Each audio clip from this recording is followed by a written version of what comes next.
No, if you listen to many presidential candidates, pundits, newsmakers out there, talk programs, man, we sound really insecure as a nation. What do I mean by insecure? According to all of these hawks, these wizards of smart out there, all of these bad actors around the globe, that's what they're calling them, with the new axis of evil that we've talked about, China, Russia, and Iran, they're putting together some sort of Legion of Doom. I remember Legion of Doom. I remember Legion of Doom from the Superheroes cartoon when I was a kid. Yeah, some big Legion of Doom they're looking to put together to come after the United States of America. And we're, oh my God, we got to act now, and we need more money, and we got to send more money. And if we don't do it now, everything's going to fall apart. It's all connected. Yes, so Hamas is connected to Ukraine, which is connected to China, which is connected. You got to follow all the plot lines here. Okay. Why in the world are we so damn insecure as a nation? I want to get into this a little bit. First, I want to start off new House Speaker Mike Johnson, who has voted against Ukrainian aid in the past, now said he wants to break up Joe Biden's $106 billion funding request. He wants to do a funding request for Israel, funding request for Ukraine, funding request for the Pacific, funding request for the border, yada, yada, yada. He said that he wants to know what the objective is in Ukraine, what the end game is in Ukraine, and the White House hasn't provided that. When have we gotten an end game on any war?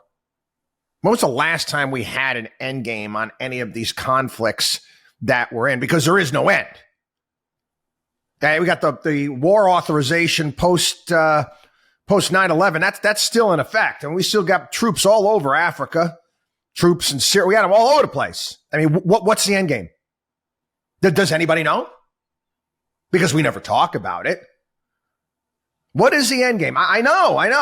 If we don't stop Ukraine, Russia's going to take over Europe. I mean, I want everybody to think about that for a second. Do you really believe that? Do you really think that Russia's going to roll through? I don't know, people. I'm trying to figure out the mentality there. I really am, because I don't think China would be thrilled with that by any stretch of the imagination. Doing a lot of business in these Eastern European nations. I'm sorry, I don't see it. With that being said, this proxy war that we're waging in the Ukraine, how does it end? Nobody knows. I mean, this is basically our foreign policy. It echoes the underwear gnomes from South Park with their business plan. And if you're not familiar, I've gone over it before here on the podcast. Great episode of South Park. You got these underwear gnomes that steal underpants from the kids, and it's their business. That's part one of their business. Part two of their business model is question mark. Part three is profit. Basically, that's our foreign policy. Get involved in conflict and war. Part two, question mark. Part three, win. We don't even know what we're going to win. Okay? Let alone how we're going to go about getting there. Right now, we're being told more money. Ukraine needs more money, needs more weapons, got to send more guns, got to send more weapons. And, we get various different candidates. Well, Biden administration screwed up, and they should have sent the MiG jets from Poland from the get-go, and should have sent the missiles over from the get-go. Again, everything from the get-go has been a half-assed business plan. You haven't drawn anything out. If you were to take this idea, if it was an idea, if this war plan was an idea, business plan to a bank, you'd get rejected. It doesn't make any sense because there isn't any plan. All we're told is more money. And I'm curious to see. I really am. I'm curious to see what Republicans are going to do on this. Because, again, you've got that wing in the Republican Party, neocon hawks out there that they just guns a-blazing. Guns a-blazing. And, hey, you got many of them that are running for the presidency right now. I'm sorry, Pete. I don't believe at all. I don't believe that all of these things are connected. I don't think that China was in the ear of Iran saying, yeah, you know what, get those Hamas guys to hit Israel. You understand that everything that's going on in the Middle East now is bad for business. In particular, China has made enormous investments in that area, made overtures to that area of the world. You think they want this going on? No, it's bad for business. I mean, it's great if you're a defense contractor, of course. Great if you're a defense contractor, but bad for business within that region. Michael Daugherty in National View put out a column. Again, he's talking about this debate that's taking place right now within the Republican Party about whether or not we got to have this bill to send money to the Ukraine and Israel or separate the entire thing. And you've got Republican hawks and you've also got Democrat hawks too. Like the Hillary Clintons of the world.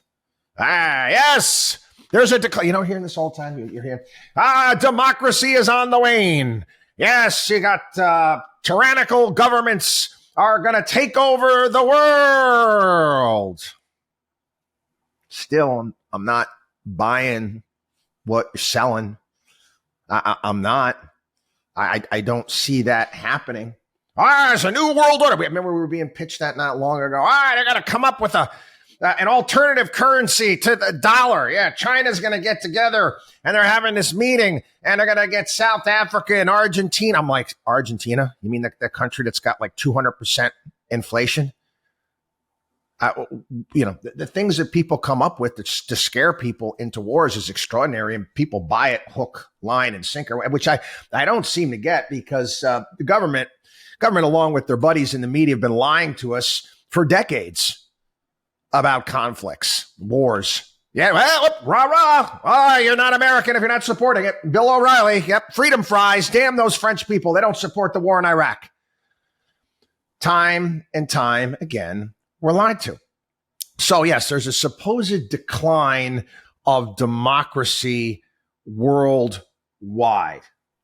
You do you really believe that? You think that what's taking place in Israel right now has anything to do with a decline in democracy worldwide? But again, you got to connect the dots. It's like some crazy conspiracy theory, people like putting this whole thing together. Yes, it's an existential threat to the United States. They love that word, existential. It's an existential threat to the United States. The America-led world order, 70-year post-World War II order. All the stakes are high and it's existential and blah, blah, blah, blah, blah. Yeah. There's an example of this. Matthew Continenti is a columnist and a big neocon hawk type. He says, already you see voices on the progressive left as well as on the nationalist right, separating the war in Ukraine from the war in the Middle East. For the left, different power dynamics are at work. Progressives must always side with the oppressed against the oppressor. For the right, Ukraine is somehow woke and thus bad, while Israel deserves support because it is nationalist and religious. Ukraine is woke? That's news. I haven't heard that one yet. He says, enough with the obfuscation. The normal work of intellectuals, because this guy's an intellectual, is to make distinctions, to tease out the differences between phenomena. Not in this case. There is more than enough evidence of a vast international effort. Here we go again. Dun, dun, dun, dun. There is a vast international effort to overturn the American-led post-World War II international system. The rabid dogs tearing at the seams of the world order are Russia, Iran, and North Korea. Holding the leash is communist China, dun, dun, dun, dun, whose leader Xi Jinping welcomed Vladimir Putin to Beijing the day before Biden touched down in the Holy Land. Yeah, not buying it. Sorry.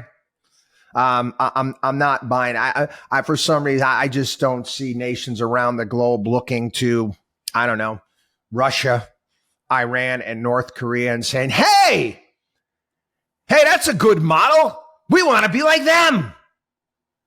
We want to be just like them. We want our entire population starving to death like they do in North Korea.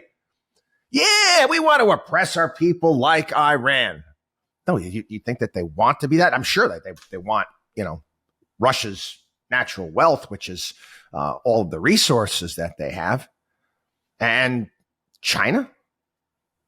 But you think that all of their people are not aware of just how stressed their system is right now as far as their economy, the issues they have there? You think that that's what nations around the globe are going to say, hey, you know what? We want to have a surveillance state like China. No. I don't see it happening, kids. Okay. Anyway, from Doherty's piece, the primary evidence brought to bear for this vast international effort is that Iran sells weapons to Russia. Okay. The United States, we pretty much sell weapons to everyone too. And when we're not selling weapons, we leave them lying around. We don't sell them, we just leave them lying around. So, the bad guys can pick them up like we did in Afghanistan. No. We'll leave $6-7 billion worth of weapons there. No, they're not going to end up on the international black market or anything like that. Or let's just send weapons to the Ukraine haphazardly because, they're real trustworthy. They're not the most corrupt country in Europe or anything like that. Anyway, yep. So Iran sells weapons to Russia, and Iran has historically backed Hamas and other terrorist groups that threaten Israelis or Sunni regimes. These are regimes that we have good relations with from time to time. Like the Saudis goes back and forth, when they're not killing journalists or something like that. But anyway, there's a gesture made toward Moscow reviving anti-Semitism, and blame is put on Joe Biden for our troubles. This is all because this all happening because of what happened in Afghanistan. Let's kind of think this through. Doherty makes the same points that we've been making here as well. If you subtracted American involvement entirely, Russia's conflict with Ukraine and Hamas's with Israel, they're explicable. They just didn't pop up out of nowhere. Russia has had a problem with Ukrainian nationalism since before World War II, for crying out loud. Israel and Hamas, they've been going at it for quite some period of time. The present conflicts, okay, we don't have this world divided into blocks like everyone is saying that we do. Again, going back to the Cold War. No, it's not the same. It was much simpler. I remember what was M in James Bond. What was it? Was it the first one? It was with Casino Royale, the first one with Daniel Craig. She's like, damn, I missed the Cold War. Yeah, it was, pledge your allegiance, choose your side. There's no choosing sides right now. It's not the way it is, even though that's the way the media like it because they can present it as such. It's it's simplistic, it's stupid, it's lazy in what they're doing. It's not a 2-block situation. So yeah, we got this China, Moscow, Iran. Well, what about Turkey? Doherty brings this up as well. Turkey is they have the largest military in NATO after us. The largest military in NATO after us. Turkey also has an arms industry as well. Yes, not just the United States. They make weapons there too. And guess what? Turkey Turkey is sending weapons, selling weapons to Ukraine. Now, again, they've got a better relationship with Moscow than we do. Now, you think that maybe Putin might be a little upset that Turkey is selling weapons to Ukraine? Probably. But then you look on this side. Turkey, when it comes to Hamas and Israel, has been on the side of Hamas. Interesting. Okay. What about Qatar? Yes, our friends Qatar, the Qataris. Yes, where the World Cup was held not too long ago. You do realize that Qatar sends more money to Hamas than Iran does, right? Qatar sends more money to Hamas than Iran does, and they're our allies. We have a base there. Not to mention the fact our allies are housing Hamas leadership at a 5-star hotel. Qatar buys weapons from the United States and recently signed a bilateral cooperation agreement with our State Department. So if you're thinking about it this way, well, again, Doherty puts it quite well.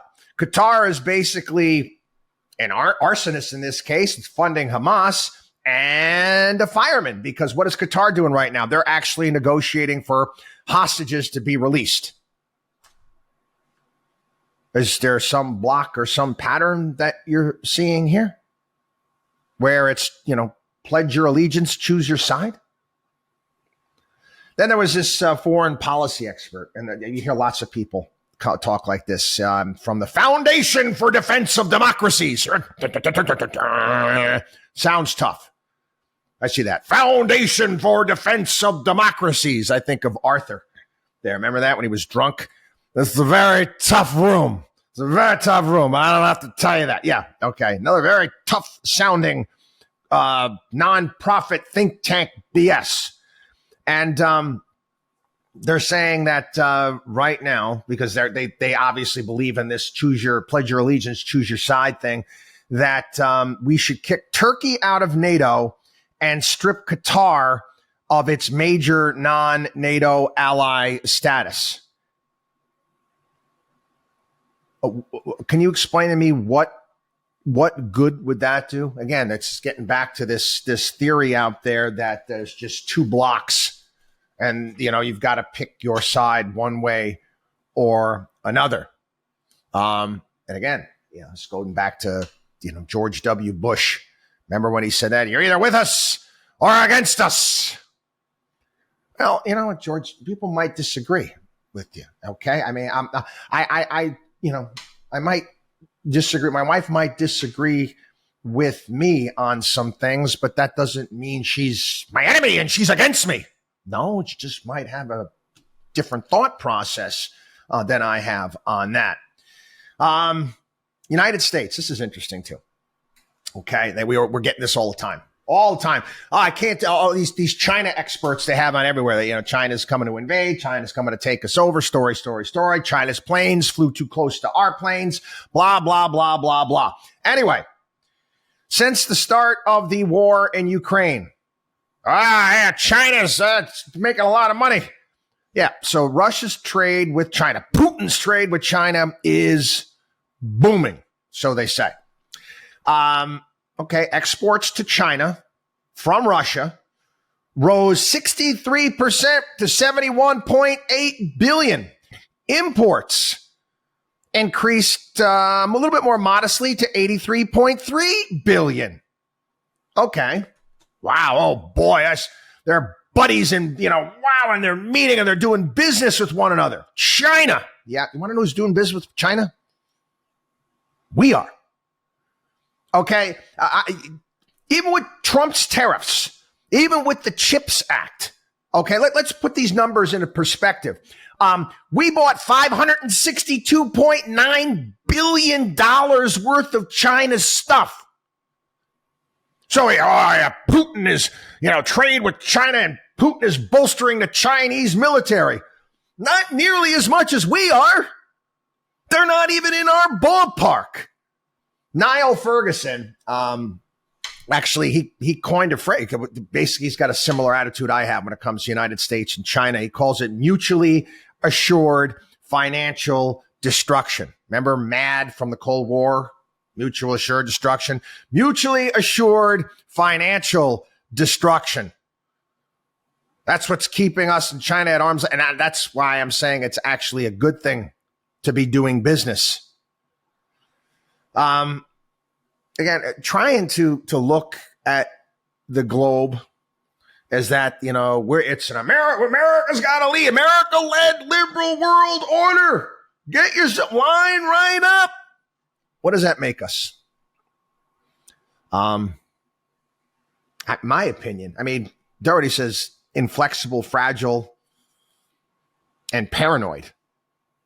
Says it's going to make us the most inflexible, fragile, and paranoid world power that ever existed. He, quite frankly, it's a danger to us. As I said, we're insecure. We are. We're insecure. And how do you become more secure? I become more confident as a nation. Maybe we should just work on ourselves. We've got our issues. We've got our problems. We talk about them all the time. We can remedy them all. We can fix them all. Maybe that would make us a little less insecure. And stop puffing out chests with all the bravado and all the nonsense. I mentioned yesterday, it's the whole going back to speak softly and carry a big stick. Maybe a little bit more of that and a little less of the, they're coming to get us.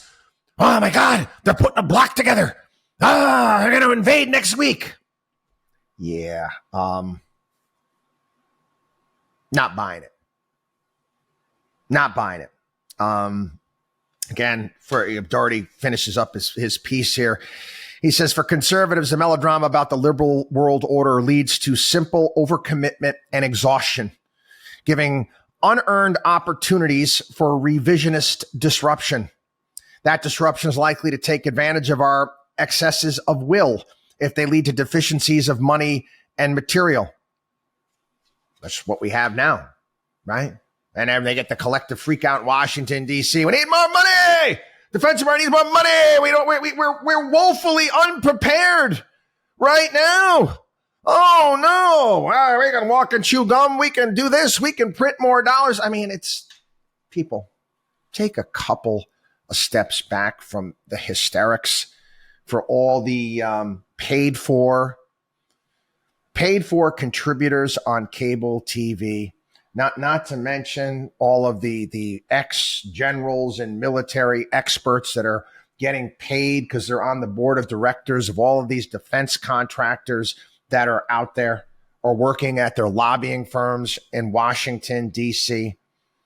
Their business is war. Again, I've made fun of this. They were talking about Russia, basically, a gas station disguised as a country. We have to stop being a military or a police force, world police force disguised as a country. WatchDog on WallStreet.com.